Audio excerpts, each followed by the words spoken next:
dentro de este proceso que nosotros venimos habilitando, estamos, digamos que en una capacidad de gestión muy orientada a que podamos llegar a diferentes tipos de territorios en el país. Nosotros hemos incidido unos 16 departamentos de Colombia de manera directa en temas de seguridad alimentaria.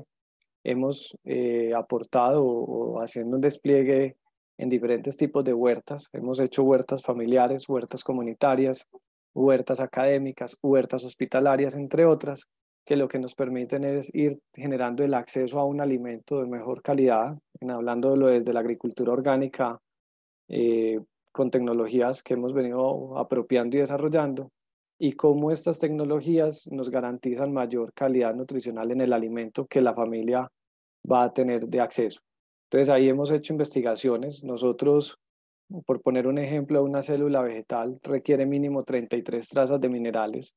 La agricultura, digamos, convencional, viene aplicando unos 16, 19 elementos entre NPK y menores, y nosotros, con los estudios que hemos desarrollado, estamos haciendo un aporte de más o menos 66 trazas de minerales, entre otros, buscando siempre la eficiencia de que la célula vegetal, y en el caso nuestro, la humana, se desarrolle adecuadamente. Entonces tenemos un concepto que conecta con el proceso de seguridad alimentaria, es un proceso nutracéutico, y es que el acceso a este tipo de alimentos, por un lado nutren, pero por el otro lado generan, digamos, un tema de salud alrededor del tipo de alimento y el consumo de este. Entonces ahí tenemos que promover hábitos alimentarios, tenemos que promover hábitos en la cocina, desinfección del producto, el manejo del cultivo, y todo esto, digamos, que se relaciona permanentemente en los procesos técnicos de cada unidad productiva.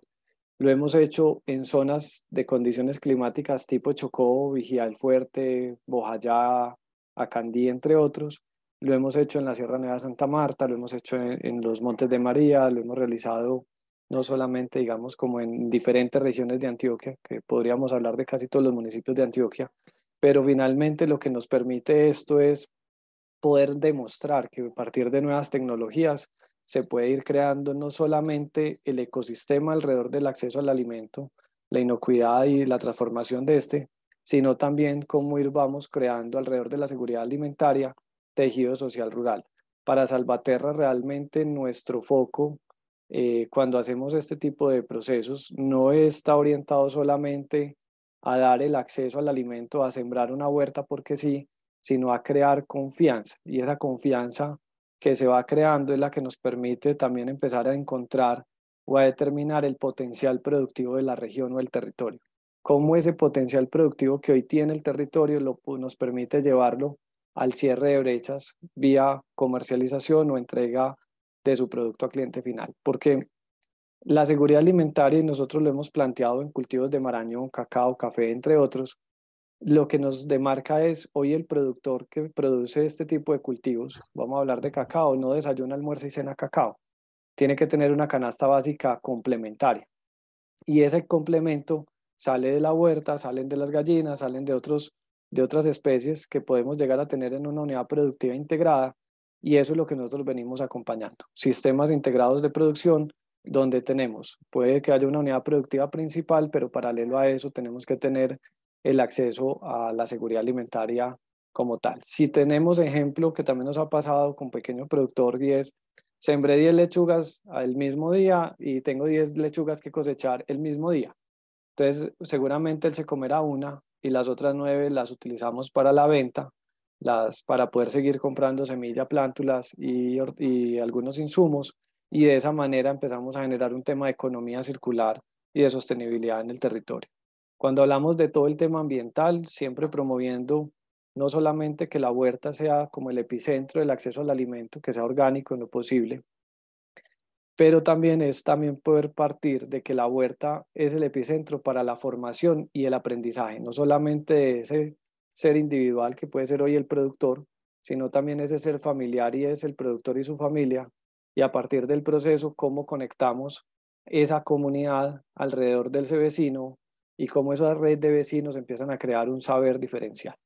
Entonces esas metodologías que hemos venido creando son las que nos han permitido llegar a más de 10.000 productores promedio al año, y ese proceso es lo que hoy empezamos a co-crear con nuevos aliados y nuevas alianzas para poder seguir llegando con soluciones reales para los territorios. Este es todo un proceso, esto como en todo esto requiere recursos, esto no es de paz y amor y abracemos el árbol, porque finalmente esto requiere dinero, hacer un buen acompañamiento a una familia campesina o a una familia en las zonas urbanas requiere tiempo y capacidad productiva. Nosotros hemos acompañado, voy a poner el ejemplo de las huertas del borde urbano de la ciudad, y ahí hace por ahí 7 años hicimos las primeras intervenciones, más o menos en el 2013-2014, y alrededor de esto, a hoy estas huertas siguen siendo activas. Entonces, ahí hay una realidad y es la capacitación y la transferencia de capacidades y conocimiento que le generamos a los productores para que ellos sigan con el método de producción y continuar con su acceso a los alimentos. Entonces, estos son procesos y metodologías que hemos ido documentando. Trabajamos muy de la mano de la academia, de la UPB, de AFID, de la de Antioquia, de La Salle, digamos que del CES, pues casi todas las universidades locales. Hemos tocado puertas a nivel internacional y trabajamos muy de la mano de universidades internacionales que le creen a esto y que esto realmente empieza a generar un nuevo eco. Y la pandemia, en el momento de la pandemia sacamos un tema, una estrategia que se denominó de vuelta a la huerta. Y ese de vuelta a la huerta nos permitió entregar en esos primeros meses de la pandemia un aproximado de 1.000 y punta de huertas a casas de familia en Medellín. Entonces, la huerta dejó de ser no solamente el punto donde hay una producción de comida, sino el punto de encuentro donde la familia también se conecta, se relaja, se divierte, conversa, juega, se ensucia las manos, el niño participa, toda la familia se conecta alrededor de la huerta y fue también parte de la contención en temas de salud mental para la ciudad. Entonces, ese tipo de procesos alrededor de la huerta van cobrando mucho más sentido. No es hablar de seguridad alimentaria como un concepto puntual, sino como un concepto integral que conecta muchos frentes de trabajo y muchos sentires y emociones de cada uno de los habitantes, que se vean beneficiados por un sistema productivo en su hogar y que finalmente eso pues, va a ir generando una nueva moda.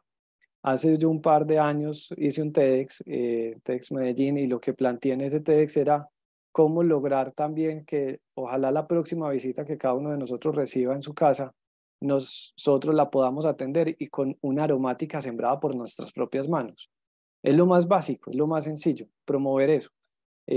Todos hicimos el ejercicio del frijol en un algodón y hace quién sabe cuántos años, pero digamos que cada uno de nosotros cuando éramos niños lo hicimos y finalmente esa actividad en el colegio o en la escuela era para que la docente o el docente nos hiciera un seguimiento específico del ejercicio. ¿Qué nos encontramos hoy en día? Hoy nos estamos encontrando lo mismo, pero alrededor de la huerta casera o de la huerta familiar o la huerta comunitaria, donde hoy no estamos midiendo la calidad, la productividad y la eficiencia del cultivo, sino que lo que estamos midiendo es cómo se consolida el tejido social alrededor de la huerta, sea familiar, sea comunitario, sea académico, sea lo que sea, pero que finalmente la huerta se vuelve un epicentro de formación y educación.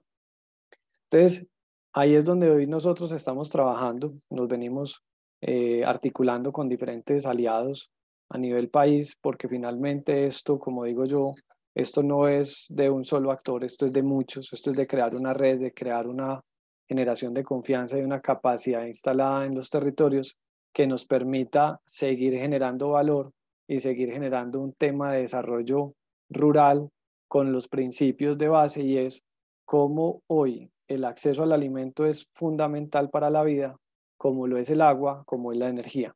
Pero finalmente el acceso a un alimento de buena calidez, una buena calidad, requiere conocimiento, requiere acompañamiento técnico, requiere insumos, requiere por lo menos unos primeros procesos de formación y educación, y esos son los que nosotros hoy estamos promoviendo en los diferentes frentes de trabajo. Ese es como parte de lo que queríamos compartirles el día de hoy, eh, para generar ya, me imagino, el diálogo ahorita y darle paso también a los otros expositores, pero que finalmente lo que queremos compartir y como conclusión es que esta transformación del agro la hacemos es entre todos, no es un tema ni de una entidad, ni de la gobernación, ni de la alcaldía, ni del sector público-privado, sino que esto es un tema de responsabilidad de toda la sociedad.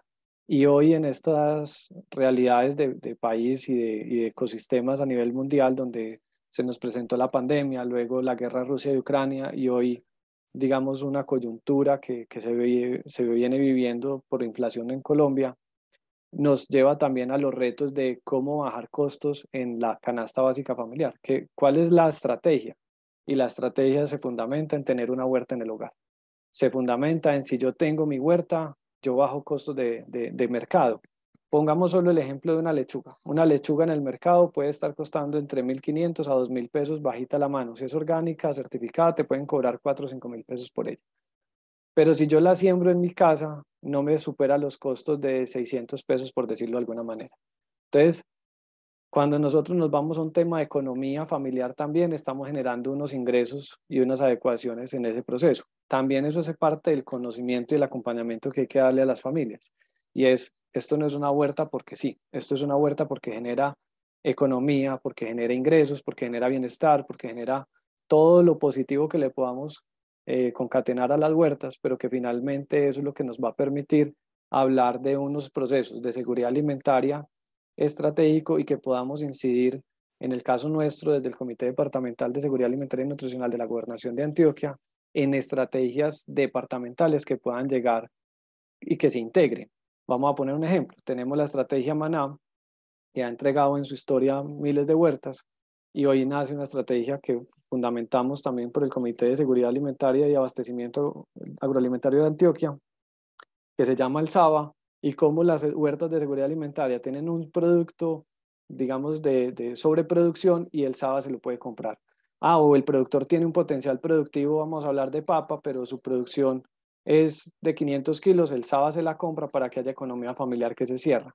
Entonces es ir creando todo el ecosistema para que el productor sea el mayor beneficiario. Y ahí es donde nosotros como organización venimos incidiendo en pro del desarrollo rural de Antioquia y que Antioquia se vuelva ejemplo para todo el país, lo cual ya lo hemos venido logrando. Hace 15 días recibimos la visita de los secretarios departamentales de todo el país, el CONSA, que es el Consejo Nacional de Secretarios de Agricultura de Colombia, y con ellos los llevamos a la ciudadela agrotecnológica que tenemos en Marinilla, un proyecto estratégico que tenemos de la mano de la Gobernación, la Alcaldía de Marinilla y la Universidad de Antioquia.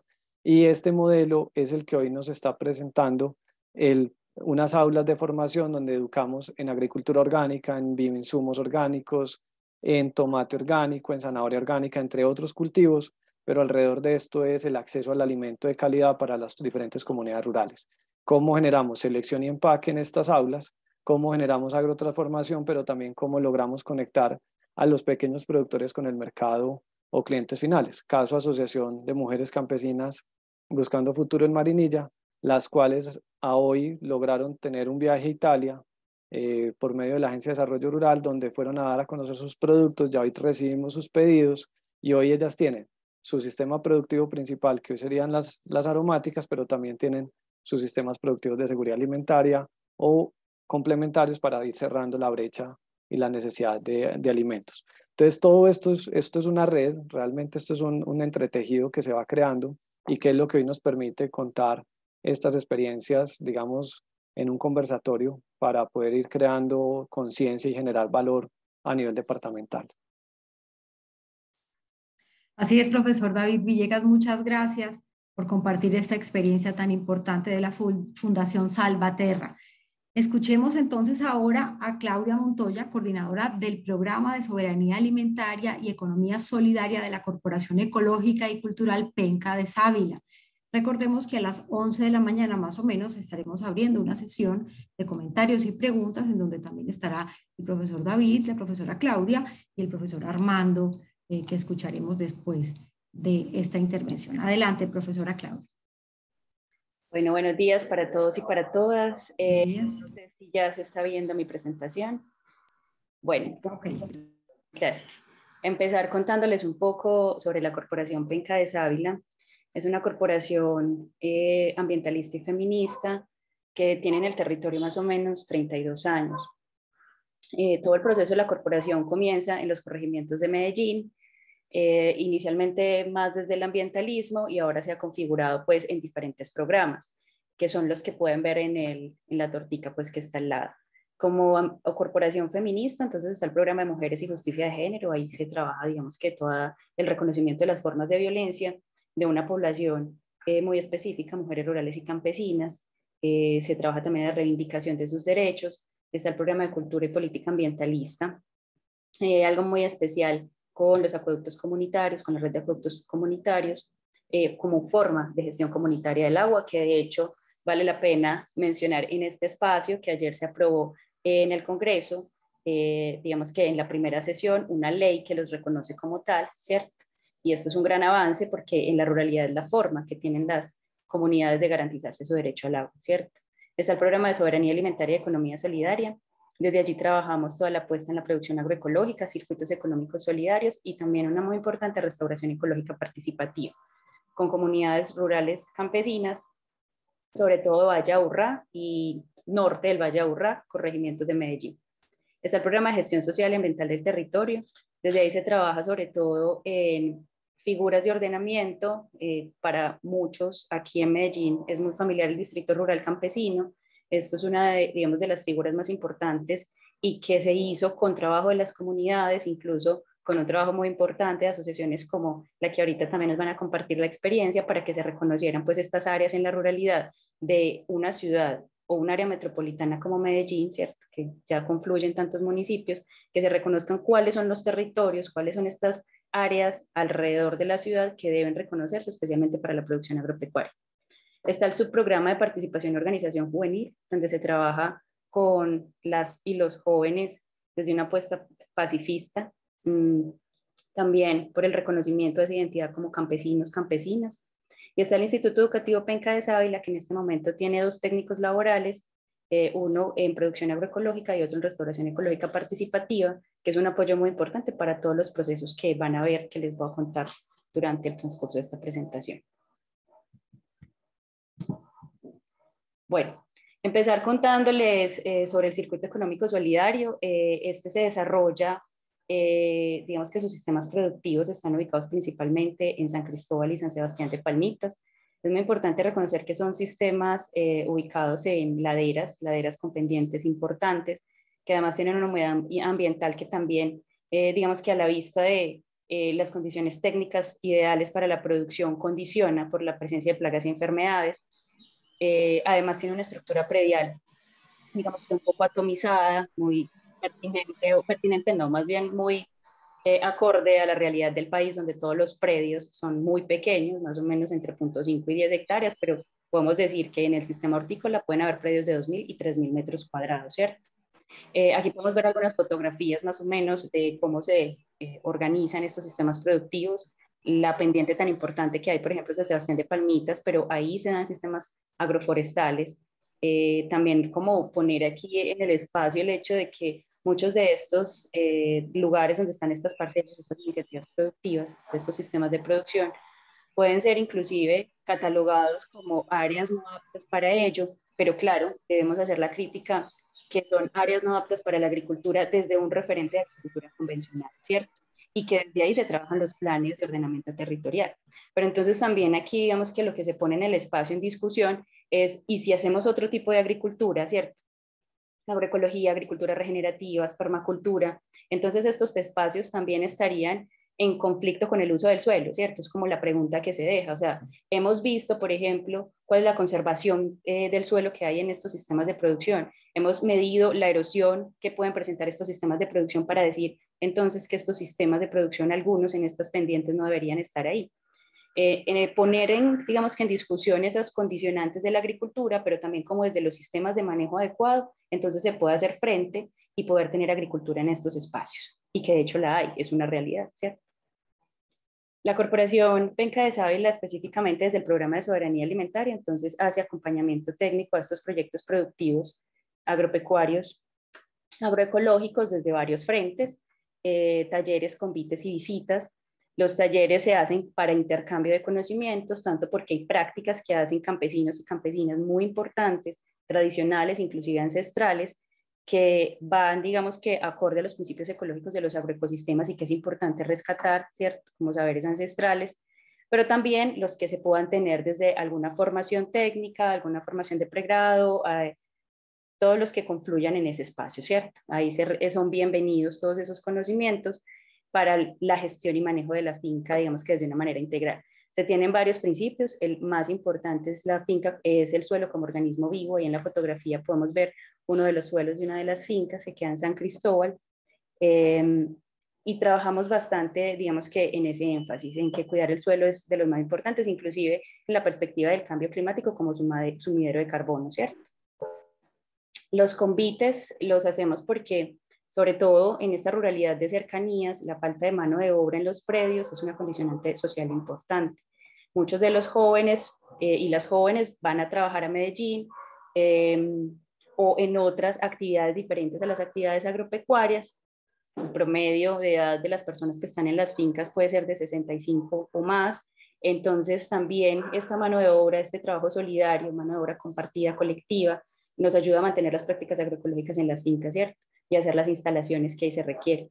Las visitas técnicas son importantes porque pues siempre hay una particularidad, siempre las fincas tienen algunas particularidades y es importante estar ahí pues como en el día a día para hacer acompañamiento a la plaga, al problema de erosión, al problema de nutrición. Entonces digamos que son estas tres estrategias: talleres, convites y visitas para ese acompañamiento. Hay una parte muy importante en la apuesta de la corporación desde su identificación como feminista, y es el apoyo, el acompañamiento a y las iniciativas productivas de las mujeres campesinas, específicamente en la parte pecuaria, pollos de engorde y gallinas, ¿cierto? Ahí la apuesta es porque sean ellas quienes entonces tengan los conocimientos, desarrollen igualmente intercambios de conocimientos para que sepan gestionar entonces su iniciativa productiva, pero también para que sean dueñas de los recursos que esto genera, ¿cierto? De los recursos monetarios que genera.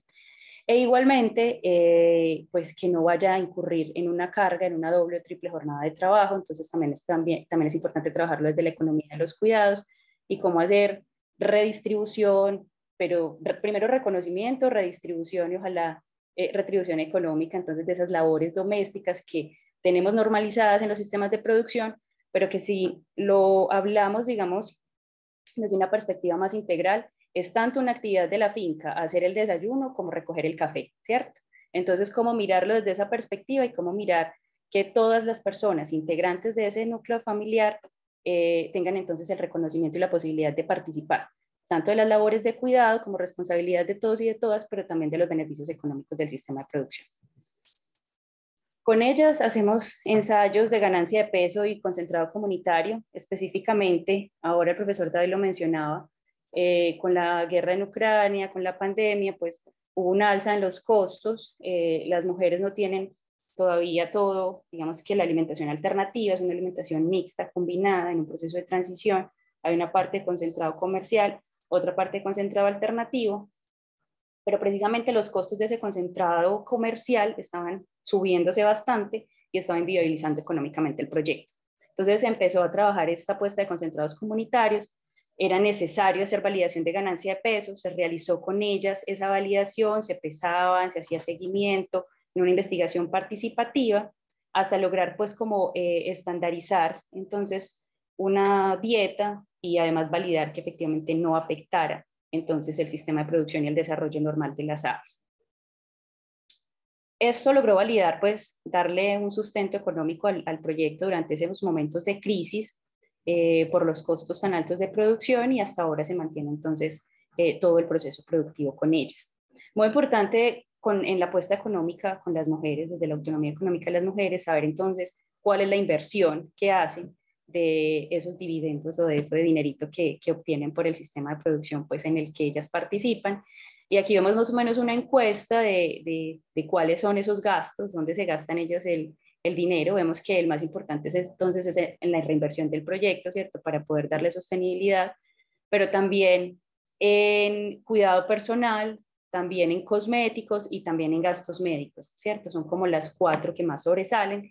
Entonces también digamos que siempre va dirigido y acompañado de esto de la autonomía económica en también ese poder de decisión sobre los ingresos que ellas obtienen. Todo ese proceso de acompañamiento agrícola y pecuario, entonces está orientado en una cartilla que la corporación ha desarrollado durante todo, digamos que su acompañamiento de 30 años a las comunidades, son 10 indicadores.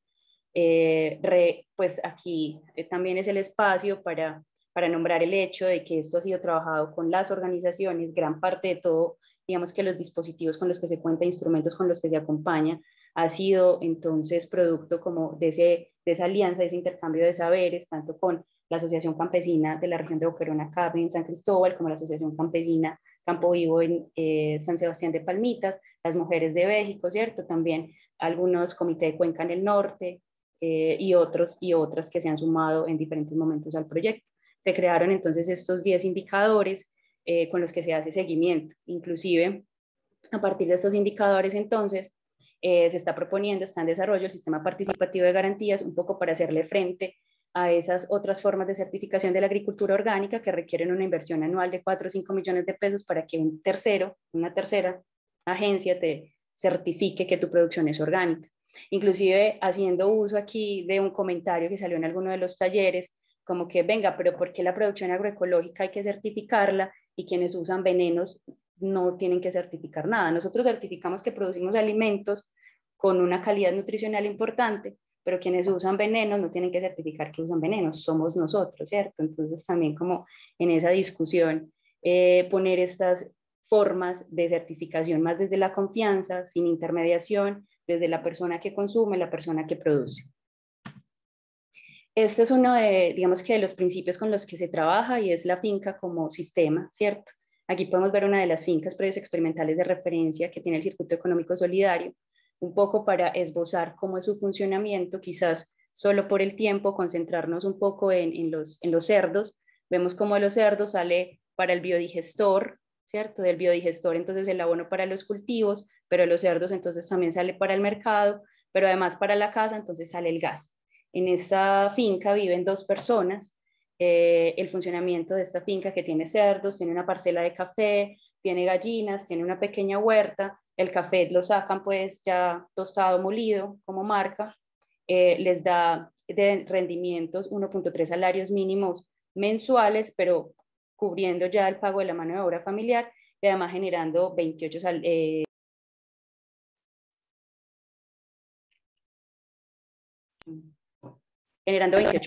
pues, a las personas externas.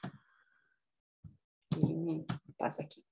La planeación de siembras ha sido muy importante en todo este proceso porque nos ha permitido entonces, como los predios son tan pequeños, generar diversidad y cantidad mensual. Pero además esta cantidad en complementariedad y no competencia, ¿cierto? Porque como democratizamos, nos reunimos 2 veces al año a pensarnos cómo va a ser entonces esta planeación, las familias tienen la oportunidad entonces de llevar su producción, pero ya sabiendo qué va a llevar el otro y que no confluamos todos con tomates, todos con cebolla, todos, sino que todos tienen su cantidad y diversidad de productos de forma que además puedan hacerlo agroecológico, pero que no vaya a generar competencia entre ellos y ellas. Todo este proceso, además de convites, talleres, ¿cierto? Y visitas, está acompañado de un proceso de formación desde la Escuela de Agroecología, que forma técnicos, técnicas laborales, promotores, promotoras en producción agroecológica y unos predios experimentales de referencia, donde les digo que se hacen las investigaciones, por ejemplo, concentrado comunitario de aves o alguna aplicación de un tipo de abono, sistemas silvopastoriles si funcionan o no, cuánto es la capacidad de carga que aumenta, ¿cierto? Eso está acompañado también para hacer promoción en la ciudad de giras agroecológicas, la tienda de comercio justo Coliflor, que es la que articula, van a ver ya todo este proceso de producción, entonces para acercar consumidoras, consumidores con personas productoras, entonces giras agroecológicas, conversatorios, cursos de cocina, un poco en la vía de la alimentación saludable, el derecho a la alimentación, la soberanía alimentaria, para ponerle un poco de identidad a esa alimentación. La tienda está ubicada entonces en Suramericana. Ahí confluyen todos los productos que producen las familias articuladas entonces en San Cristóbal, en San Sebastián de Palmitas de México y el norte del Valle de Aburrá. Con ella se pacta un precio, ¿cierto? De forma que se reconozcan los costos de producción, que se reconozca también un margen de contribución que la familia espera. La tienda entonces, digamos que una reunión participativa, pone ahí entonces la discusión de los precios, se fijan y durante un año se van con esos precios. Esto también evita un poco como la fluctuación del mercado y el hecho de estar sujetos a la demanda y a la oferta. y un poco hacer más economía circular, economía solidaria, colectiva, comunitaria. La otra perspectiva es la restauración. Aquí podemos ver 3 procesos de restauración. La experiencia que les voy a contar rápidamente está ubicada en Filo Verde, aquí en Barbosa, una vereda de Barbosa, alrededor de la microcuenca de la Quebrada La Quesaniega. Allí se lograron hacer recorridos para identificar cuáles eran esas presiones que tenía entonces la microcuenca con la gente. A raíz entonces de identificar esas presiones, también se logró hablar con personas propietarias de predios para empezar procesos de restauración sobre los drenajes y las áreas alrededor de estos drenajes que estaban descubiertos y que era importante empezar a hacer entonces el proceso de recuperación. Se conformó un grupo en este momento de 13 personas que dinamizan entonces todo el proceso de restauración. Hasta ahora se han logrado sembrar 9.000 árboles y aquí podemos ver algunos de los cambios que ha dado. Desde el 2017, cuando comenzó, podemos ver esta lomita con proceso de degradación de suelo y esta misma lomita como está ahorita en el 2020 y cómo se encuentra ahorita en el 2023. Además, también en toda esa área se han hecho procesos pues como de bioingeniería, un poco también como para dotarnos e intercambiar alrededor de herramientas que nos permitan hacer frente a los deslizamientos que son muy comunes en zonas rurales, pequeños deslizamientos, y que está entonces en nuestro poder el qué hacer y poder restaurar. Aquí podemos ver entonces cómo está en este momento esa área que se intervino con compañía de la comunidad. A la par de esta restauración, entonces en el norte también se trabajó la agroecología, la producción en huertas, la producción en terrazas, porque también es agricultura de ladera, también tecnologías apropiadas para el manejo del agua como biofiltros que pueden ver en la fotografía, biojardineras para el manejo de agua grises y que se pueda regresar entonces al ecosistema, las aguas un poco, digamos que inclusive les pudimos hacer un análisis y encontramos que cumplen la norma para ser devueltas a la quebrada con estas tecnologías. Después de trabajar todo eso, tanto restauración como agroecología, en este momento hay un proceso de mercado creciente, se llama Mercado Cosechas del Norte, sale los primeros domingos de cada mes en la vereda Filo Verde, y ahí pueden encontrar entonces la producción agroecológica que se hace en las fincas campesinas de las personas que además participan en la restauración. Son 2 procesos a 2 escalas diferentes, uno a nivel de finca, la agroecología, otro a nivel más comunitario de restauración, de cuidado de esos bienes comunes. La incidencia también es una parte importante del trabajo de la corporación. Hacemos asamblea campesina, ¿cierto? Cada año, tanto en el norte como en Medellín, para mirar entonces cuáles son esas reivindicaciones necesarias de hacer. También participamos en la ruta de incidencia por la Política Pública Nacional de Agroecología, que también es importante recordar en el espacio que en este momento hay 2 iniciativas legislativas en el Congreso y que debemos estar pendientes porque es importante para nuestras comunidades campesinas que se legisle alrededor de ello. El Distrito Rural Campesino, que está en proceso de reglamentación e inclusive de implementación. Se hacen conversatorios de ciudad e incidencia a nivel de política pública, tanto para Medellín como para los municipios del norte alrededor de la ruralidad campesina. Aquí un poco en resumen lo que les acabo de contar, lo que es el circuito económico solidario dinamizado entonces por la tienda de comercio Justo Coliflor, que articula la producción de estas asociaciones, conformadas asociaciones por fincas campesinas, que se hacen talleres, visitas y convites, pero que alrededor entonces hay todo un dispositivo, una escuela de agroecología, unos programas para la gestión social, para la reivindicación entonces de los derechos humanos de las mujeres, pero también por el derecho al agua, ¿cierto? Y unos principios: producción agroecológica, economía solidaria, comercio justo y consumo responsable. Bueno, yo dejaría como por ahí, dejarles como con este ICAR que es muy importante para nosotros, y es que comer es un acto político y ecológico, y si lo tomamos desde ahí, estaríamos contribuyendo entonces como alternativas a disminuir entonces el impacto del cambio climático en nuestros sistemas agroalimentarios. Muchísimas gracias, profesora Claudia Montoya Ruiz, de la Corporación Ecológica y Cultural Penca de Sábila, por esta ejemplar presentación tan inspiradora. Hace unos minutos escuchábamos también al profesor David Villegas de la Fundación Salvaterra y a continuación vamos a escuchar a Armando Cano Cano, representante de la Asociación Campesina Agroecológica de la región de Boquerón, ACAP. Adelante, profesor. Buenos días. Tengan muy buenos días todos y todas. Muchas gracias por la invitación a este espacio. Como Asociación Campesina Agroecológica de la región de Boquerón, pues queremos contar nuestra experiencia alrededor pues, de la seguridad y soberanía alimentaria en el territorio, que es el corregimiento de San Cristóbal del municipio de Medellín. Entonces por acá voy a... Bueno, un poco de la historia. La Asociación Campesina Agroecológica de la región de Boquerón nace en el año 2003, precisamente el 15 de marzo. Este año estamos cumpliendo 20 años de existencia como organización campesina en el territorio. Actualmente está conformada por 21 familias campesinas que nos dedicamos, como le decía Claudia, a la producción agroecológica en un territorio que es de borde de ciudad y que, digamos, sufre todos los impases y todos los problemas de la expansión urbana. Todo lo que implica lidiar con los avalúos catastrales, con el conflicto por el agua, con la tenencia de la tierra. Entonces, digamos que frente a estas realidades, nosotros en el territorio tenemos como propuesta y alternativa la agroecología, la organización campesina y experiencias de comercialización directa como asuntos que puedan viabilizar la permanencia campesina en los territorios. Pues nosotros desde la asociación le apostamos a la permanencia de la economía y la vida campesina en los territorios rurales, para la defensa y la promoción de la soberanía y autonomía alimentaria. Nosotros tenemos pues más afinidad con el concepto de soberanía alimentaria desde lo que esto implica en el derecho que tenemos las comunidades pues a decidir sobre el territorio, sobre las semillas, sobre el modelo de producción, sobre el mismo modelo de comercialización, y que esto implica pues esto pasa por la soberanía y por la autonomía de las comunidades campesinas. Entonces, esa es como nuestra afinidad y nuestro enfoque desde la producción que desarrollamos. Nosotros principalmente trabajamos modelos de producción de hortalizas que, digamos, son la alternativa para el ecosistema que tenemos en el territorio. Diversificamos nuestras parcelas y hacemos todo un proceso de integración de diferentes componentes, desde el componente agrícola, desde el componente forestal, el componente pecuario, para viabilizar pues ambientalmente el proceso de producción.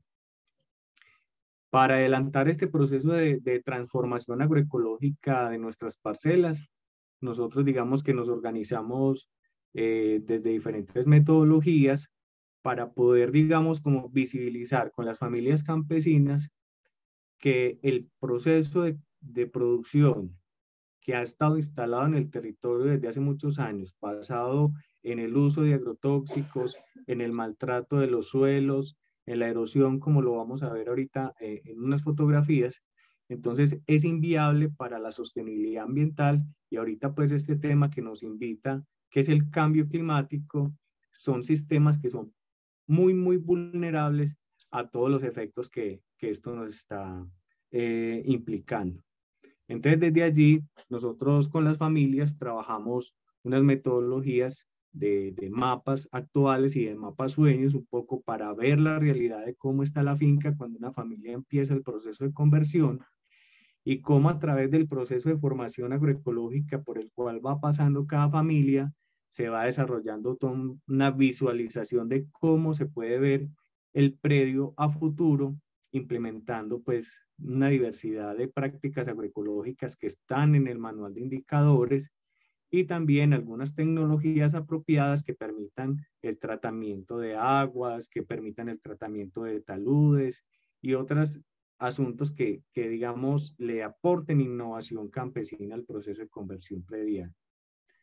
Pues todo esto queda registrado en un plan de conversión que la familia va valorando y que va midiendo con los indicadores, y que cada vez se va poniendo nuevas metas de conversión con el fin de ir avanzando gradualmente en el proceso de transformación de la finca.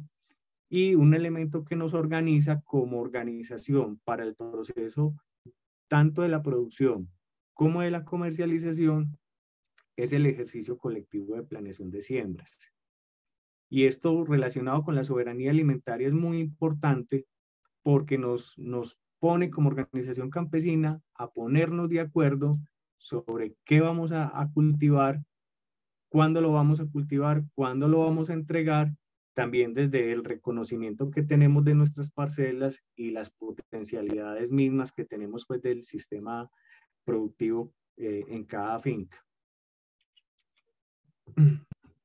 Nosotros pues digamos que nos capacitamos permanentemente y nos organizamos para hacer la transformación agroecológica de las fincas mediante diferentes prácticas y actividades, como lo mencionaba anteriormente también Claudia, que son los talleres agroecológicos para el aprender haciendo. Hemos valorado mucho esta metodología en el sentido de que ha permitido, por un lado, reconocer el saber campesino que hay alrededor de la producción agroecológica, y es ese saber que viene de nuestros abuelos que cultivaban con la mierda de los animales, con la hojarasca, escasamente utilizaban cal agrícola, y ese era su compostaje de la época, y no aplicaba ningún tipo de agrotóxicos, y en ese momento tenían sistemas muy estables, muy diversificados, con mucha diversidad de cultivos, y que eso se fue perdiendo con la llegada del modelo de revolución verde o de uso de agroquímicos en la agricultura. Pero alrededor de eso, digamos que hemos ido ligando otra serie de prácticas desde lo organizativo, y es yo creo que uno de los asuntos que nos ha permitido sostenernos y mantenernos también durante estos 20 años, y es cómo también nos organizamos como población campesina para hacer compras colectivas de insumos, por ejemplo.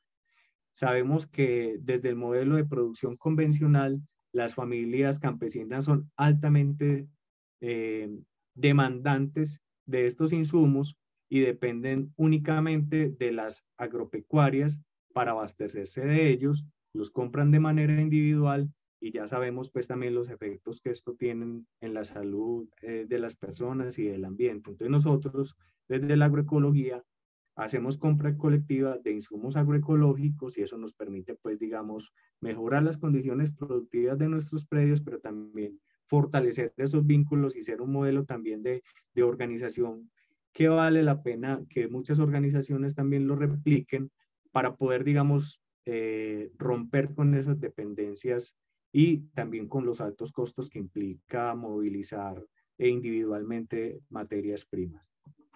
Entonces, desde allí, hemos adoptado como un eje central para viabilizar el desarrollo de la producción agroecológica, y es el establecimiento de biofábricas para la producción de abonos.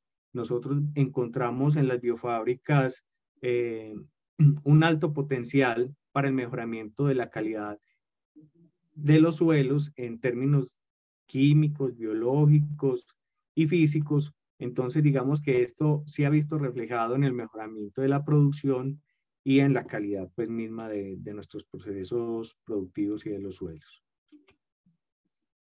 Aquí me voy a detener un poco en esta fotografía. Al lado izquierdo de sus pantallas es una misma fotografía tomada hace poco con un dron. Esta es mi finca, nuestra finca aquí en el corregimiento San Cristóbal, en la vereda de Las Playas. Al lado izquierdo vemos un monocultivo de cebolla con un suelo pues expuesto permanentemente, con una aplicación alta de agroquímicos, y entonces esto conlleva pues a altos procesos erosivos, a altas demandas de insumos, y digamos que a unas consecuencias a futuro fatales para la biodiversidad, para la microbiología que puede haber en este terreno. Y al lado derecho está nuestra finca, que es un proceso de conversión agroecológica que llevamos desde hace ya 7 años. Es una validación de un sistema de producción agroforestal en el cual queremos romper como ciertos paradigmas donde se ha dicho que cultivar hortalizas no es posible al lado de los árboles, porque los árboles afectan el desarrollo de las hortalizas. Y aquí queremos un poco desmentir eso y validar que sí se puede, obviamente haciendo unos manejos regulados de podas y de otras prácticas, pero cómo este sistema que vemos a este lado derecho puede, digamos, ser mucho más resistente a los efectos de cambio climático, puede ser mucho más resistente a periodos largos de sequía, a lluvias torrenciales que cuando esas lluvias torrenciales caen en un terreno como como este donde está la cebolla, lavan completamente el suelo, la capa superior, donde están los nutrientes, donde está la última materia orgánica que se le pudo haber aplicado al terreno. Aquí en este espacio agroecológico vemos cómo permanentemente hay alta presencia de aves, de microorganismos, de macroorganismos, de nuevas especies que por estas condiciones ambientales llegan al territorio, llegan a la finca, se establecen allí o van de paso, pero digamos que ahí encuentran unas condiciones para instalarse, pero también para hacer procesos de control biológico, de polinización y demás. Entonces, digamos que ese es el modelo que como asociación, digamos, queremos ir replicando, queremos ir fortaleciendo, ligado pues a todo este proceso, a toda esta problemática y todas estas preguntas que tenemos con relación a los efectos de cambio climático. Entonces, me parece que esta foto es muy diciente para, digamos, poder desde las instituciones públicas, UMATAS, Secretarías de Agricultura y demás, poder replantear esos modelos que se impulsan y ver en estas posibilidades de agriculturas regenerativas, de la agroecología, la agricultura orgánica, otras posibilidades pues de acompañamiento y desarrollo rural en los territorios de Antioquia y del país como tal.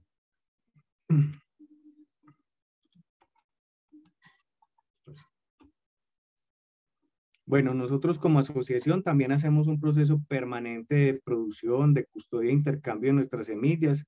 Vemos que no podemos dejar perder esa diversidad genética que ha estado por muchos años en las manos campesinas y que es todavía la que nos permite tener autonomía, tener esa diversidad que ha estado en los territorios por hace tantos años y no dejar, digamos, esa entrada permanente que el mercado nos quiere hacer de las semillas híbridas y de las semillas transgénicas, que digamos entren en un proceso de contaminación de las semillas nativas y criollas y que digamos hace que se pierda toda la diversidad genética que tenemos los campesinos y las campesinas.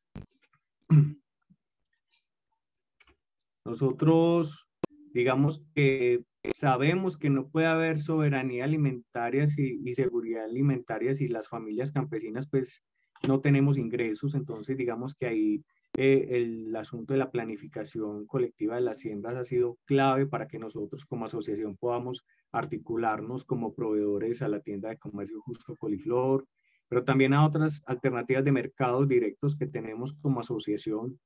Entonces, para eso es importante la organización campesina. Entonces, aquí es el mensaje también que les queremos compartir, es cómo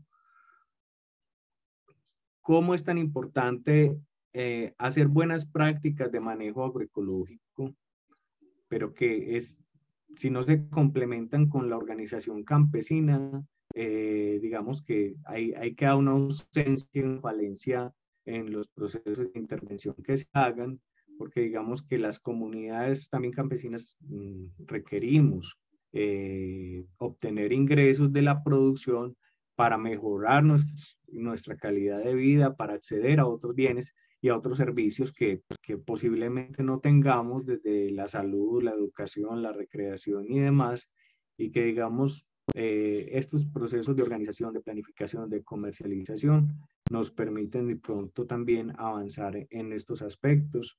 Nosotros como asociación hacemos planeación de siembras cada 2 veces al año, planificamos alrededor de 70 cultivos y esto es lo que nos permite pues también, como se decía, no tener una competencia entre nosotros y tener una oferta diversificada de productos, de alimentos y permanentes en los mercados que atendemos.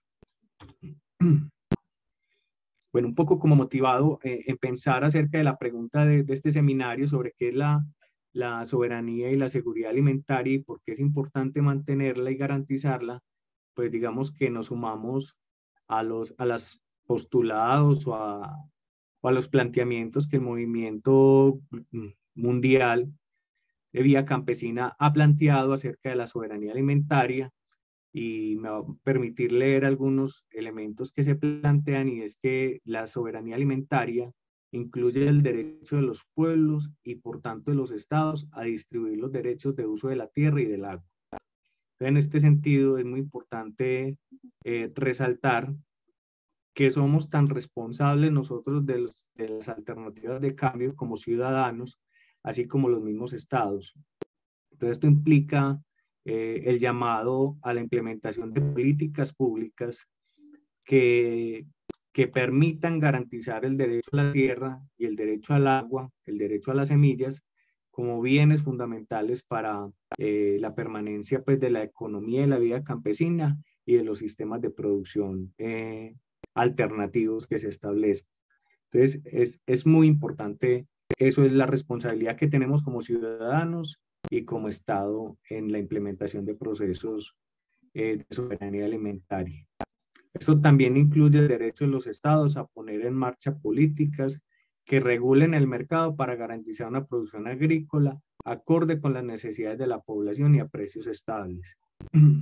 Sabemos que Colombia después de los años 90 perdió mucho territorio agrícola a partir de la liberación de los mercados, de la globalización, y que esto se fue agudizando con la firma de los tratados de libre comercio. Y esto hizo que en Colombia se desmotivara la producción agrícola y pecuaria debido a la gran importación de alimentos y de materias primas que empezamos a obtener a partir de estas nuevas políticas y de estos tratados de libre comercio.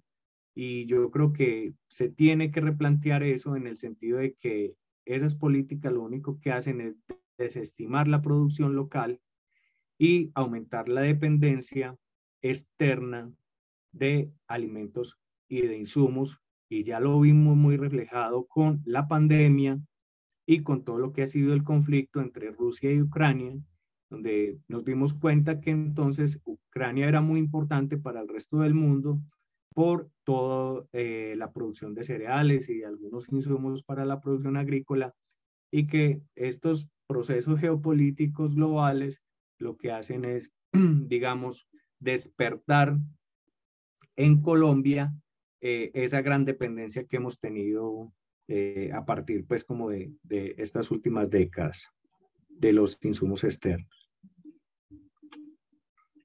Entonces, con eso se propone y se da prioridad a la producción y el consumo local de alimentos y no a la exportación de productos agrícolas, que ese es otro fenómeno. Entonces, ahorita muchos procesos de producción en Colombia se han venido enfocando hacia la exportación, y tenemos casos concretos, pues, como el de café, ahorita muy reciente el de aguacate, el de algunas frutas exóticas. Entonces, esto también afecta la producción agrícola y pecuaria enfocada pues al abastecimiento local de alimentos, y hace monopolio del uso de la tierra, hace un alto uso de bienes como el agua, de la tierra, deforesta los territorios. Entonces, digamos que esos modelos hacia la exportación también son poco favorables en términos de los efectos también de cambio climático. Además, pensar que es ilógico también estar todo el tiempo trayendo y llevando durante distancias muy largas alimentos que, digamos, puede ser innecesario hacer esos traslados, que consumen petróleo, que generan emisiones. Esto, digamos, agudiza más el problema que tenemos. Bueno, y aquí es muy importante cómo desde el pensamiento de vida campesina, en la lógica de soberanía alimentaria, se pone en el centro, digamos, la vida y especialmente a las personas, pequeños y pequeñas productores de alimentos, y más concretamente a las mujeres y a los jóvenes, en vista pues de que las mujeres históricamente han participado de manera muy importante en la producción, y que su labor y trabajo no ha sido visibilizada y reconocida económicamente, y que también por ese mismo lado están los jóvenes viendo cómo, digamos, la producción campesina ha sido, digamos, desmeritada, ha sido descalificada, y ellos es por eso que han venido buscando otras alternativas en la ciudad. Entonces digamos que desde la soberanía alimentaria es cómo generar alternativas viables y posibles para la permanencia en el territorio, para generar condiciones de igualdad y de equidad entre géneros, entre generaciones, y que nos permitan, como este evento no lo invita, a tener un ambiente sano, una vida sana y un mundo que podamos habitar. Muchas gracias. Muchas gracias a usted, profesor Armando Cano de la Asociación Campesina Agroecológica de la región de Boquerón, y a los otros dos invitados que tuvimos esta mañana por tanto ejemplo e inspiración: Claudia Montoya, de la Corporación Ecológica Cultural Penca de Sávila, y David Villegas, de la Fundación Salvaterra. En este momento iniciamos nuestra sesión de preguntas y aportes. Les pedimos por favor ser breves para que más personas puedan participar. Vamos a alternar la palabra a quienes levantan la mano y leer los aportes en el chat en orden de participación. Entonces empecemos por ahora a nuestra compañera Jessica Valdés, porque hay muchas intervenciones en el chat. Adelante, Jessica. Karime, muchísimas gracias. Muy buenos días a todos. Esta sesión felicito a nuestros expositores.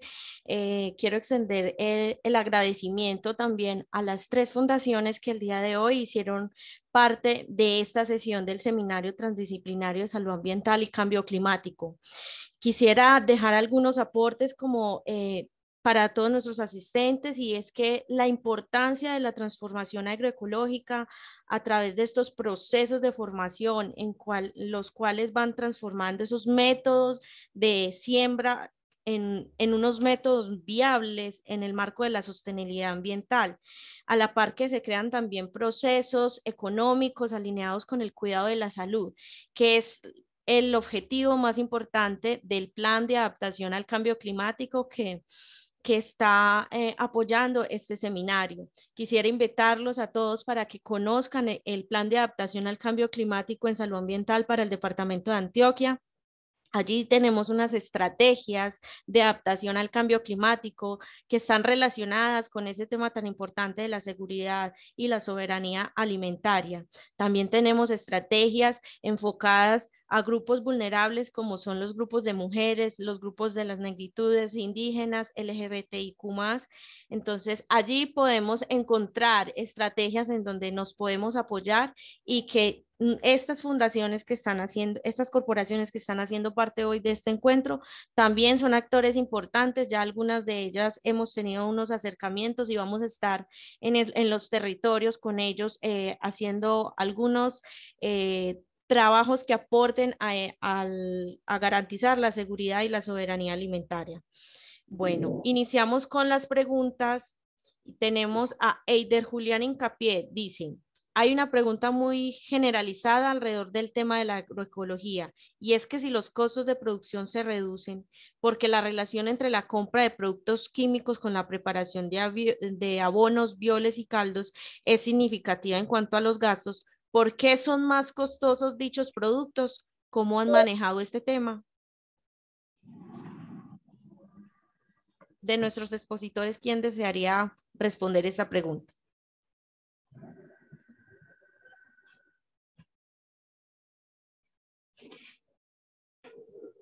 Jessica, por favor, repite la pregunta. Ok. Jessica, hola. Hola.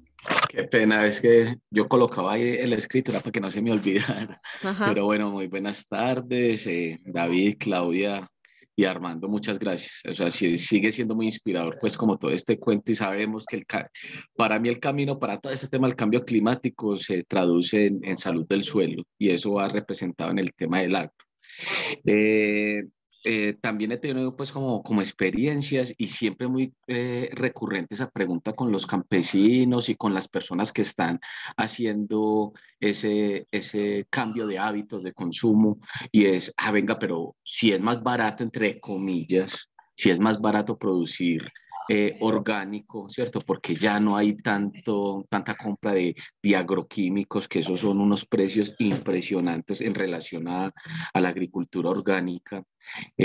¿Por qué es tan costoso? O sea, ¿por qué termina siendo tan costoso? Uno entendiendo desde la posición del campesino que esa reconversión requiere mucho tiempo, de mucha más energía para poder llegar pues como a ese punto óptimo de producción, ¿cierto? Uno lo entiende, pero ¿cómo han manejado esa situación? Como pareciera ser como algo muy de educación también para que la gente comprendiera, pero siempre dicen eso, ¿cierto? Si es más barato, ¿por qué? Porque resulta ser tan costoso. Muchas gracias por la pregunta, Heider. ¿Quién de nuestros expositores quiere responder? Pues si quieres yo empiezo dando una respuesta general y a partir de ahí de pronto pueden complementarme los compañeros. Yo creo que ahí lo importante, Heider, es uno, más allá del costo de producción de una tecnología a la otra. Nosotros hicimos una investigación con EAFID, una tesis de maestría donde tenemos costos de producción de agricultura convencional con buenas prácticas agrícolas versus agricultura orgánica mineralizada que Salvaterra promueve. El costo, si yo te lo pongo en un ejercicio rápido, en el momento cero puede que la inversión en lo orgánico sea más costoso y la diferencia en el momento cero, pongámosle que sea 1.000.000 de pesos. Pero cuando vamos a la venta y al valor agregado del producto hacia el mercado, ese 1.000.000 de pesos se recupera en el proceso. Adicional, el tema de la producción, que muchas veces la gente cree que el orgánico no es estable o no es productivo, no tiene una estabilidad en producción. Nosotros hemos logrado tener estabilidad y hemos logrado bajar incluso costos de producción para que el producto tenga mayor ventaja competitiva hacia el mercado. Entonces, también lo otro que lo lleva a que sea más costoso es más un tema de moda, es un tema del acceso al alimento, ¿quién lo pone? Es un tema de moda, pues realmente no es un tema técnico. Si yo me voy a los costos de producción entre uno y el otro, las diferencias son muy pocas. Lo que sí creo yo y es que para poder suplir necesidades del mercado en volumen, sí requiere más tecnología la agricultura orgánica para poder llevar la certificación y a que tengamos una planificación permanente para atender los retos que pueden ser de plagas y enfermedades. La agricultura orgánica normalmente es de prevención, pero cuando se nos llega un producto, una bacteria o algún hongo agresivo que nos ha pasado, sí o sí puede que no solamente con los insumos orgánicos que tenemos hoy de acceso seamos capaces de suplir la necesidad. Entonces, por eso nosotros también nos hemos ido volcando mucho a hablar de la agricultura sostenible, que es un concepto que viene en Europa. Hoy se habla de regenerativa, pero finalmente la base técnica de lo regenerativo, lo orgánico, lo agroecológico, pues lo agroecólogo, la biodinámica, entre otros, digamos que eso es la sumatoria de todos. Pero al final lo que buscamos es crear conciencia en el productor, de qué produce y cómo lo produce, y conciencia en el consumidor de qué consume y por quién y por qué lo consume. Lo más importante es saber el origen de los productos, y eso es parte del gran reto que tenemos hoy en los alimentos de frutas y verduras, por poner un ejemplo, y el origen es lo que hoy marca la parada. Hoy lo vemos en Penca de Sávila y en el proyecto de Boquerón, y tendríamos claridad de quiénes lo producen, bajo qué condiciones y demás. Pero si yo me voy a un proyecto en diferentes regiones del país, el gran reto es cómo hacemos el diseño de marca y el posicionamiento de que el pequeño productor se conecte con los mercados, que ahí hay varias estrategias en las que hemos trabajado, pero siendo muy corto ahí es, si hay investigaciones, es un tema de moda, los costos al final del proceso, pero también hay que ir dándole el acceso y la tecnología al pequeño productor para que baje costos en producción y hacer un buen seguimiento a esto. David, gracias. Qué pena ahí interrumpo. ¿Se puede interrumpir, Jessica, sí o qué? Sí, claro. Y adelante. David, qué rico conocer ese trabajo. Me gustaría como leerlo, ese que me mencionabas, de esa relación entre los costos de lo convencional y de la agricultura orgánica. Y también comprendo como para poder entender, porque el discurso que hemos dado a los campesinos, o al menos a los pequeños generadores, es, venga, que usted puede ahorrarse, ¿cierto? No hablando de tanta tecnología, sino con lo que hay en el medio, porque con ellos hasta el momento entiendo se tiene que hacer de esa manera, porque si les decimos que venga, que es con toda la tecnología, no van a tener recursos, ¿cierto?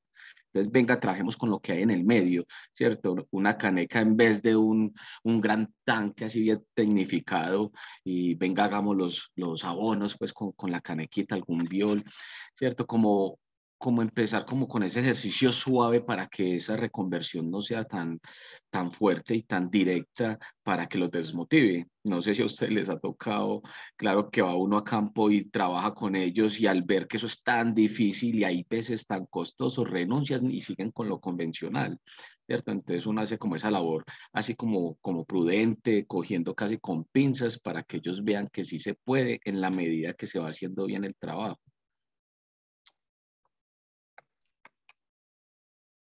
Muchas gracias por la intervención de Heider Julián. Vamos a escuchar entonces ahora la respuesta de la profesora Claudia y del profesor Armando. Hay un comentario en el chat que posiblemente pues pueda aderezar esta pregunta. Dice, ¿el tema del costo tendrá que ver también con el volumen de producción de los monocultivos? Es una pregunta que hace Natalie López. Adelante, profesora.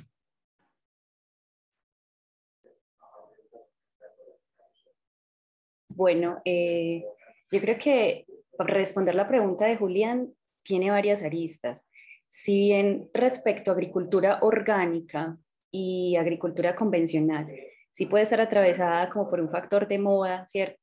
Como lo mencionaba el profesor David, creo que en la agricultura agroecológica sí hay que hacer una diferencia entendiendo varias cosas. Bueno, que la agricultura agroecológica, a diferencia de la agricultura orgánica, lo que pretende también es como integrar los componentes de producción de la finca para reducir entonces la cantidad de insumos externos que ingresan a ese sistema para producir, ¿cierto?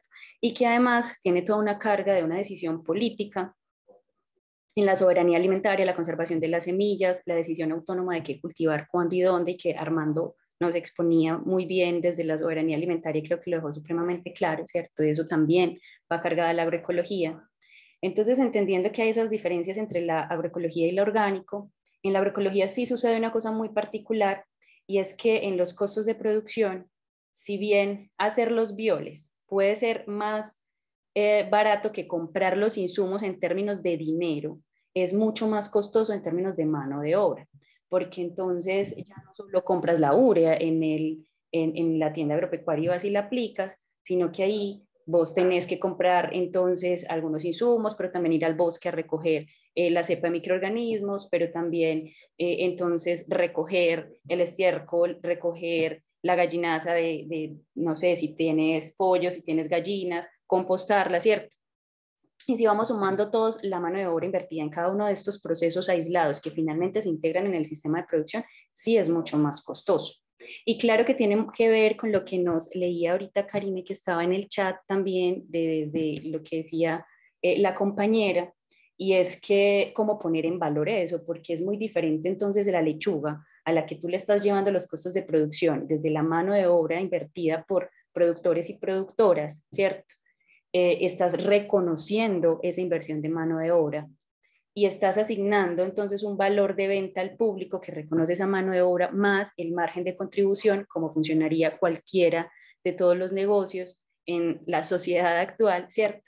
Que hablar de entonces la producción de monocultivos, donde el campesino o la campesina ni siquiera ponen el precio de compra de ese producto, sino que lo pone la persona intermediaria, donde a veces lo único que está saltando ahí es los materiales invertidos en esa producción, ni siquiera muchas veces ni siquiera su mano de obra es reconocida. Si se hace un cálculo juicioso de eso, probablemente muchos de esos no tendría datos pues así específicos para hablar de cuál estudio, pero seguramente lo sabemos, y es que muchos de esos casos no tendrían en cuenta ni siquiera la mano de obra invertida.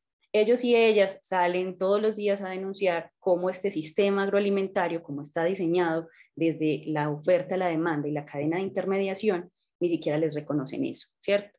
Entonces, claro, comparar una lechuga en ese sistema de producción, comparar una lechuga agroecológica, donde tú estás diciendo que además pertenece a la economía solidaria y a comercio justo, claro que tiene que ser más costosa porque está reconociendo todo y cada uno de los pasitos que hay en ese sistema de producción. Digamos que también lo que habría que ver es, claro, y también lo mencionó el profesor David, cómo mejoramos la tecnología que se aplica a los sistemas agroecológicos, que ojo, la agroecología no tiene que ser tampoco pues como sinónimo de atraso para nada, es mirar cuál es la tecnología adecuada que se acopla a los sistemas de producción, que lee las condicionantes biofísicas del territorio, pero que también lee las condicionantes sociales del territorio y económicas del territorio para que se mejore entonces esa eficiencia. Y bueno, y ya para terminar, por último, la pregunta de Julián es tan trascendental que pasa inclusive por los fines últimos del sistema, por la meta de la familia. Porque una cosa es hablar de eficiencia energética entre los sistemas agroecológicos y otra cosa es hablar de eficiencia productiva y económica. Y creo que eso también hay que tenerlo muy claro porque energéticamente los sistemas agroecológicos son más eficientes, ¿cierto? No necesariamente desde lo económico. Entonces ahí la pregunta, ¿cuál es el fin último, ¿cierto? ¿Cuál es el fin último de esta sociedad? ¿La acumulación de capital o mirar la sostenibilidad de forma integral? Muchas gracias, profesora Claudia. Escuchemos ahora al profesor Armando. Adelante.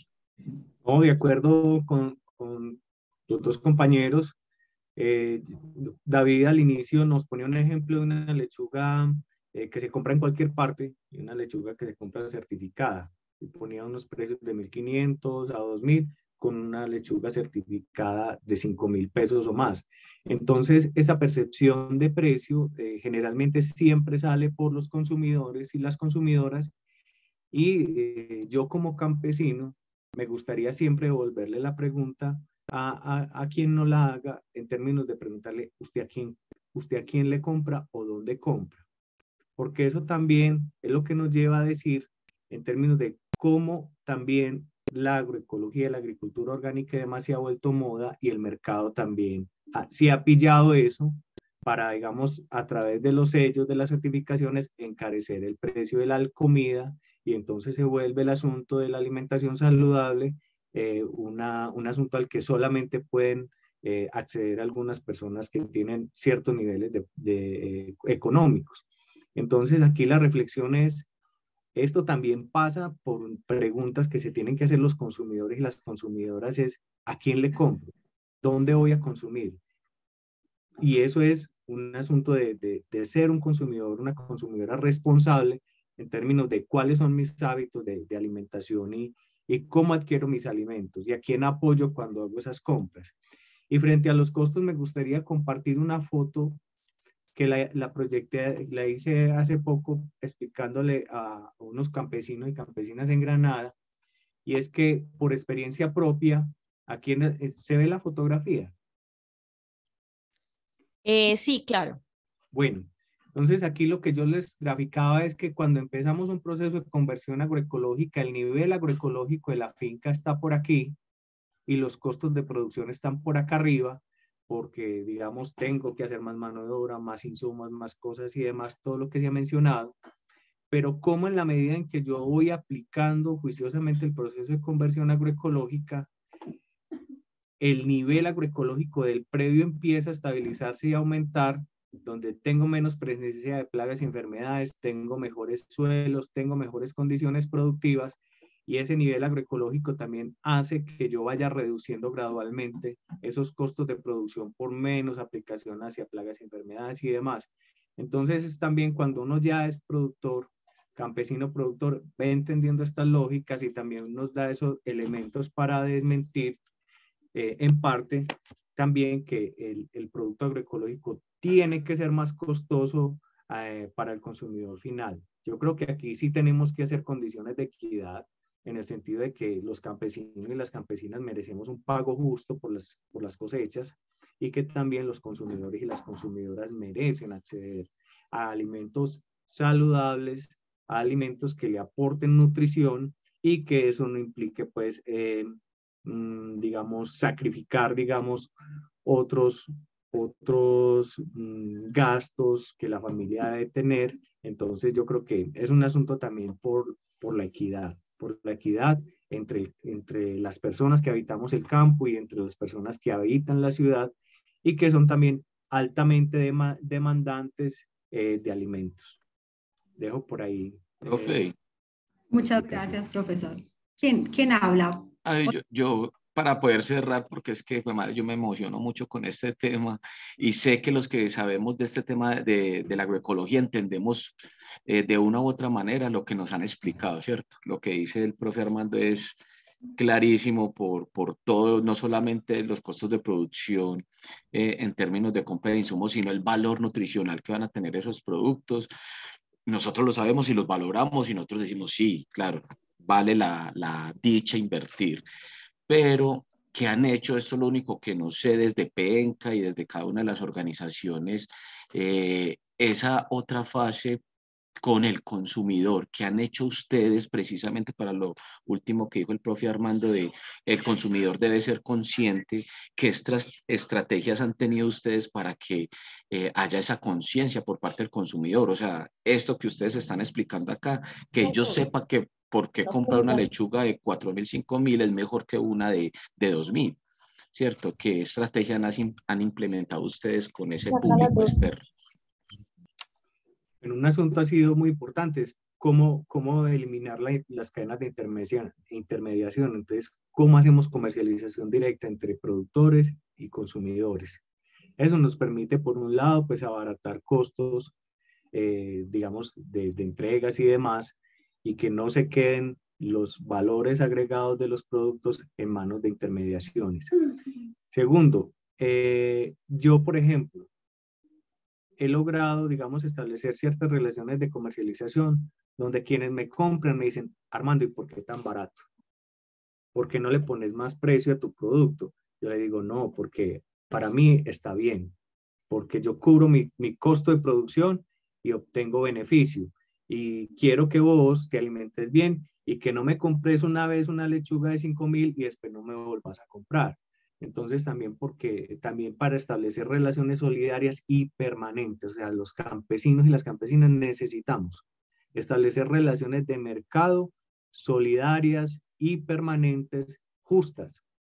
No nos conviene para nada ligarnos a estas lógicas del mercado, de encarecer los precios de la comida de manera pues por una lógica de acumulación y que los consumidores nos compren una vez y luego no vuelvan. Eso por un lado. Segundo, giras agroecológicas. Eso ha sido clave para que los consumidores se acerquen a las parcelas que tenemos, conozcan cómo producimos, conozcan cómo vivimos, qué prácticas implementamos y a partir de eso puedes generar mayores lazos pues, de relacionamiento permanente. Gracias, profesor. Tenemos 4 manos levantadas. Hay unas que se han bajado seguramente porque en el transcurso de la respuesta han escuchado lo que estaban esperando y también tenemos comentarios en el chat. Vamos a escuchar lo que Jessica nos cuenta del chat. Adelante, Jessica. Ok, tenemos una pregunta. El tema del costo tendría también que ver con el volumen de producción de los monocultivos también, ¿no? De Natalie López. De hecho, Natalie en este momento es la persona, no, ya bajó la mano. Esa es la pregunta de Natalie. La relación entre los costos y el volumen de la producción de los monocultivos. Yo creo que Armando ya nos dio como una claridad frente a este tema. Podemos continuar, yo creo que con las manitos alzadas, Karime. Si quieres, le doy paso a Natalia Zapata. Natalia, hola, ¿estás allí? Hola, buenos días para todos. Yo soy la presidenta de la ONG Ambiental Las Amigas del Páramo de Sonsón y le voy a dar la palabra a mi compañero Sebastián, que va a hablar con ustedes. Bueno, muchas gracias por la invitación el día de hoy. Más que una pregunta, es una intervención muy corta acerca de otra forma de ver la soberanía alimentaria. Con todo el respeto, pues todo lo que se ha dicho, no deja de ser economía en cuanto a la venta de productos alimenticios o a las plantas que cultivamos y a sus frutos. Nosotros pensamos que soberanía alimentaria va mucho más allá y tiene que ver con la autosuficiencia alimentaria de cada hogar y cada familia para que el día de mañana no siga siendo comercio el alimento, sino que se comparta, se truequee y cada una de las familias cultive sus propios alimentos y así pues interrumpir toda esa cadena económica que en mi concepto trae mucho mal. Entonces en las fincas hay que empezar lo primero, en toda parcela, en todo terreno, hay que empezar con la recuperación del suelo, dejándolo descansar mínimo 8 años. De 8 a 10 años dura ese descanso de ese suelo para luego entrar a recuperar con mucha diversificación, con diferentes tipos de semillas, las musáceas, las cucurbitáceas, las leguminosas, los tubérculos. Entonces, en cada parcela debemos de empezar a cultivar mezclando todos estos tipos de vegetales, donde unos van a apropiarse más de algunos minerales, de algunos elementos que van a llevar a otros a que se nutran mejor. Entonces, no podemos estar haciendo parcelas separadas, inclusive con animales que no hacen parte de nuestra fauna silvestre, como lo son muchas veces los cerdos o las gallinas, que también son introducidas, las vacas, sino empezar a recuperar también los animalitos propios de los Andes. Entonces es una invitación a que por favor también a los equipos gestores de las diferentes zonas del IPACSA nos inviten también a dar las conferencias, a que demos nuestro punto de vista para que sea más enriquecedor todo este trabajo. Muchas gracias. Muchas gracias a ustedes, claro que sí. Gracias también por esa decidida contribución con la implementación del IPACSA desde el equipo gestor de su subregión. Vamos a escuchar entonces en orden las intervenciones de Alberto Hincapié y Oscar Betancourt. Adelante, don Alberto, gracias por acompañarnos. Sí, muchas gracias y muy agradecido pues con todos los expositores y expositoras. Me place mucho mirar cómo algo que se venía gestando desde atrás, sustentado en las buenas prácticas agrícolas y las buenas prácticas de manufactura que se implementaron en la zona rural y más que todo desde el programa Maná de Seguridad Alimentaria, son retomadas hoy. Están en pleno auge gracias a ustedes, las asociaciones de campesinos, el enfoque de equidad de género y esto. Me preocupó grandemente durante mi paso pues por Maná y Naciones Unidas, es mirar hasta el 2011 pude pues tener un conocimiento muy cercano, y después en el 2015 y 2017 lo pude corroborar, pero quisiera saber hoy, en el 2023, ustedes cómo ven el tema del arraigo, porque nos preocupó profundamente que los jóvenes no querían en ese entonces, no sé hoy yo, saber nada de lo que tuviera que ver con el campo. Y cultivos como la caña, como la agricultura familiar campesina, seguían en manos de adultos y más de adultos mayores. ¿Ustedes cómo ven hoy ese intercambio generacional y el arraigo no solamente en la zona rural de Medellín, sino en todo el departamento de Antioquia? Porque veo que nos escuchan desde otros municipios fuera del área metropolitana. Muchas gracias.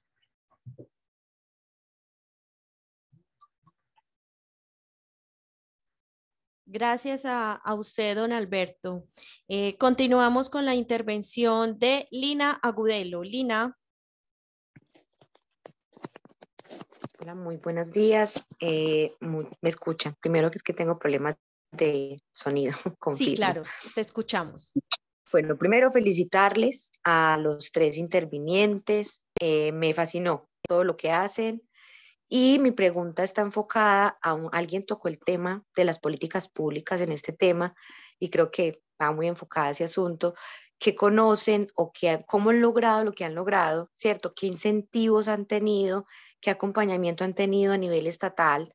¿Cierto? Me refiero también hablando de que ya existe un sistema, por ejemplo, por pago de servicios ambientales, porque me parece que lo que hace la asociación contribuye a los servicios ambientales porque está manteniendo el suelo, está generando una nueva cultura en relación a beneficiarnos todos como lo que es el cambio climático, y nos lo mostró en la fotografía con el monocultivo de cebolla, y si están siendo beneficiarios de este tipo de servicios, y si este tipo de cosas se puede beneficiar para el consumidor final, ¿cierto? Porque, digamos, sus productos, al ser beneficiado, digamos, de este tipo de pagos de servicios ambientales, podría beneficiar el producto en cuanto al costo para el productor final. Y si de pronto estos temas ya se están tocando en las dos leyes que están en el Congreso, o si no están, entonces, ¿qué agenda hay en ese sentido? Y la segunda es, ¿cómo lograron convencer o motivar a la población para que se hiciera estos cambios a la agroecología?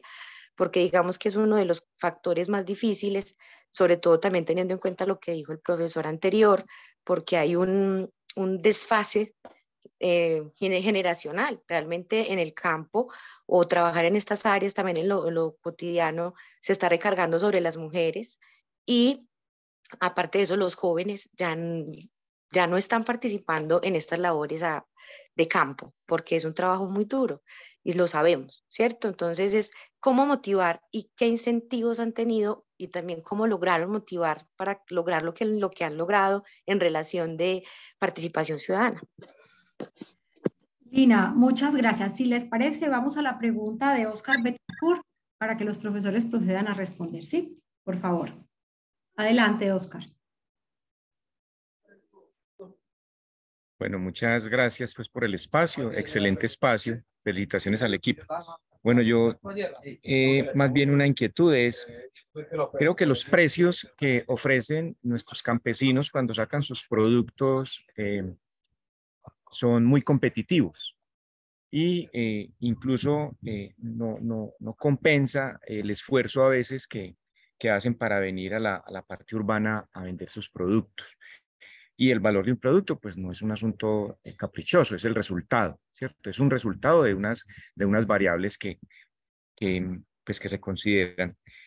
Lo que sí tenemos es que mantener esos precios justos, o sea, que de pronto esas otras variables que influyen al final, como la escasez de un producto, oferta-demanda, no eleven esos precios, porque entonces ya dejaríamos de tener precios justos y nos pondría por debajo de cualquier competencia. Y lo local, tenemos que propender por el consumo local, y a eso pues hay otras estrategias, ¿cierto? El turismo comunitario, el turismo regional. O sea, no puede ser que yo me vaya el carro a dar la vuelta por Santa Elena y que no me traiga pues cualquier producto de Santa Elena cultivado en las huertas. Yo creo que ahí tenemos también que generar unos procesos de sensibilización con los que vamos a Santa Elena a darnos la vueltecita, los que vamos a San Cristóbal, a Palmitas, que sea una condición sine qua non para regresarnos, que nos traigamos un producto de las huertas. Gracias. Muchas gracias por sus aportes y preguntas. Adelante. ¿Quién quiere? Profesor Armando, profesora Claudia.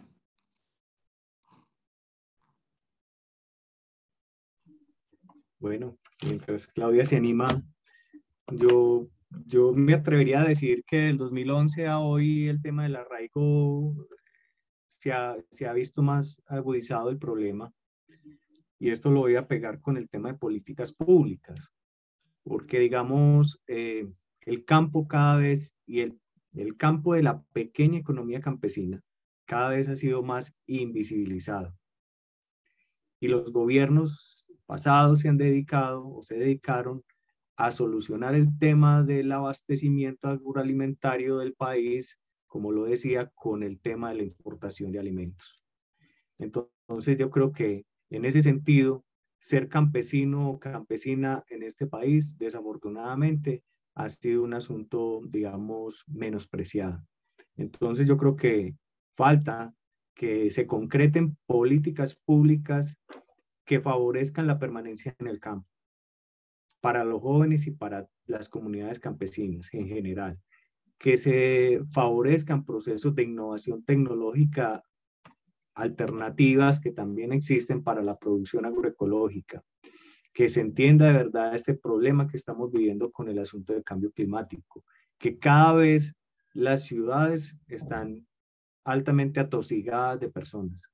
Entonces, que hay que pensar en cómo el campo se vuelve a ocupar con alternativas de verdad, un poco Sebastián planteaba el asunto de que el asunto tiene que ser produciendo para nosotros mismos, y sí, eso es cierto, pero la pregunta es, nosotros como campesinos resolvemos el tema agroalimentario, pero las ciudades ¿cómo lo resuelven?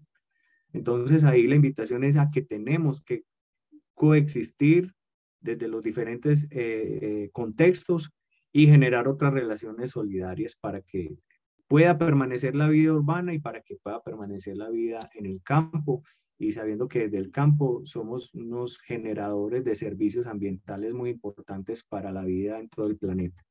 Entonces ahí recalcar la importancia de que necesitamos que se concreten políticas públicas a favor de la permanencia campesina.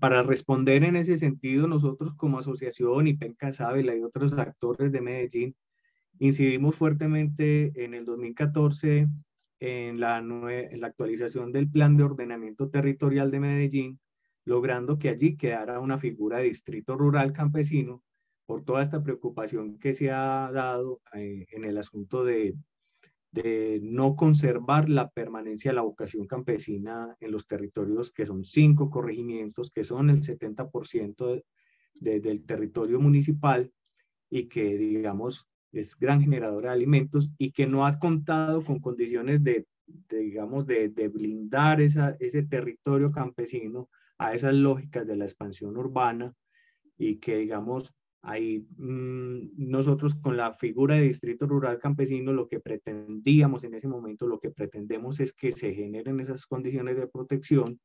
Desafortunadamente han pasado ya casi 10 años donde no hemos visto que esa figura se concrete realmente, ya casi se va a volver a actualizar el plan de ordenamiento. Entonces esto sigue siendo un asunto que se sigue postergando, lo campesino se posterga.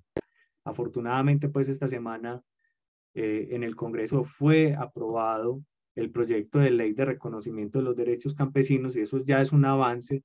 Esperamos también que eso se siga concretando en planes de desarrollo, en políticas públicas y en otros asuntos. De lo contrario, no, como campesino no me siento favorecido de algunas otras políticas lastimosamente en el país, y yo creo que eso es también lo que nos tiene trabajando e incidiendo pues en los diferentes espacios. ¿Cómo hemos logrado convencer y motivar a la gente? Pues yo creo que esto ha sido un trabajo de hormiguitas, pues de cómo ir invitando al campesino, a la campesina, a los compañeros que han tenido una afinidad muy grande sobre el uso de agrotóxicos. Entonces es cómo sensibilizamos y cómo seducimos desde empiece en un pedacito de la finca, empiece con un poquito, hagamos esta práctica, hagamos esta otra, vamos avanzando y vamos sensibilizando, y usted mismo va tomando las decisiones según los resultados que vaya viendo en la parcela, porque así es como se debe hacer correctamente los procesos de conversión agroecológica, de manera paulatina, de manera gradual, un poco que las familias campesinas vayan encontrando ellos mismos y ellas mismas los resultados pues, y los beneficios que tiene este modelo de producción. Muchas gracias al profesor Armando Cano, quien abrió el micrófono. Ay, qué pena. Es que para que no se me vaya el profesor, decirle, por ejemplo, si ha recibido algún incentivo en relación a los pagos ambientales. Es que eso ya está establecido. De hecho, hasta industria y otros países dan un rubro precisamente para eso en relación a la disminución de carbono, ¿cierto? Entonces eso ya está establecido, ya hay un dinero para eso, para lo que él hace. Se lo dan a las reservas ambientales, se lo dan también a eso, y creo que lo que él hace también está aportando a esto y se ha sido beneficiario de este pago de servicios ambientales. Y lo segundo, que se me olvidó preguntar, el único que habló del tema de las semillas fue él, si esas semillas solamente las venden en relación a su asociación y asociados, o también está en servicio al público, digamos, para otras personas que también quieran iniciar esta conversión. Bueno, mira, Lina, es que Medellín y los territorios rurales de Medellín, casi que los que tenemos los campesinos y las campesinas ya son minifundios. Y los pagos por servicios ambientales son para predios que tienen grandes extensiones, generalmente boscosas. Entonces, como campesinos, difícilmente somos sujetos de aplicar a este tipo de beneficios. Hemos aplicado en algunos casos a los beneficios que ha tenido el Estatuto Tributario de Medellín, donde se ha, digamos, exonerado el 50% de pago de impuestos por ser productores y productoras, pero esto pasa por una verificación con la OMATA, pues ahorita con la Subsecretaría de Desarrollo Rural, con planeación y con otras cosas, donde a veces esa tramitología ni siquiera hace que el campesino o la campesina reciba el beneficio.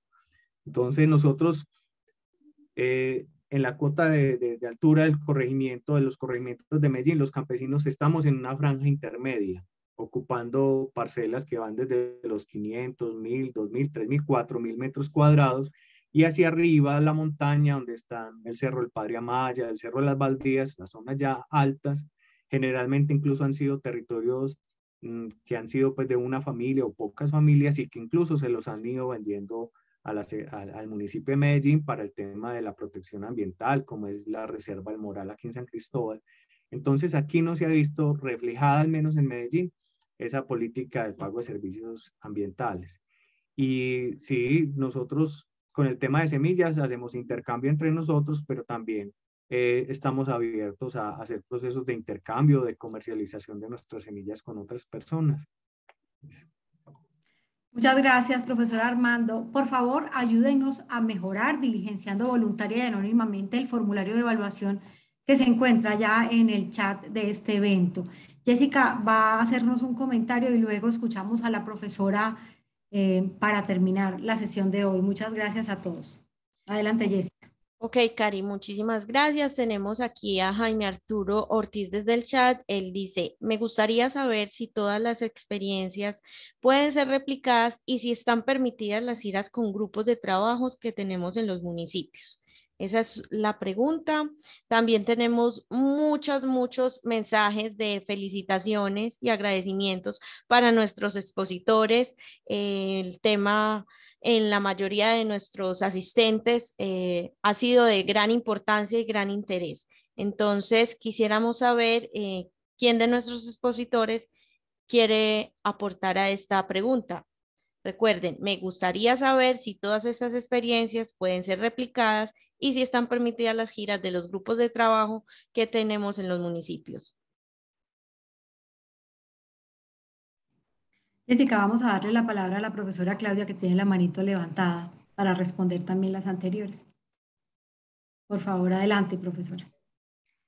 Bueno, con respecto a las preguntas anteriores sobre el arraigo, pues mencionábamos que efectivamente, digamos que si nos paramos en la tienda de comercio Justo Coliflor y miramos cuál es el panorama de campesinos y campesinas que confluyen, la gran mayoría está a partir de los 65 años. Ahora, eso también es una condición muy específica de la ruralidad de cercanías a una ciudad y a un área metropolitana como la que es Medellín, pues, y los municipios que lo conurban, porque pues precisamente se vuelve muy atractivo para jóvenes irse a trabajar a estos lugares, y también, como lo mencionaba Armando, pues es que finalmente la agricultura campesina ha estado desprotegida a nivel estatal desde hace mucho tiempo, inclusive agravándose el tema desde la apertura pues a la globalización, ¿cierto? A los mercados que finalmente les puso entonces ahí el lastre de la competitividad sin tener ni siquiera instituciones que pudieran apoyar el desarrollo de estrategias para lograrlo.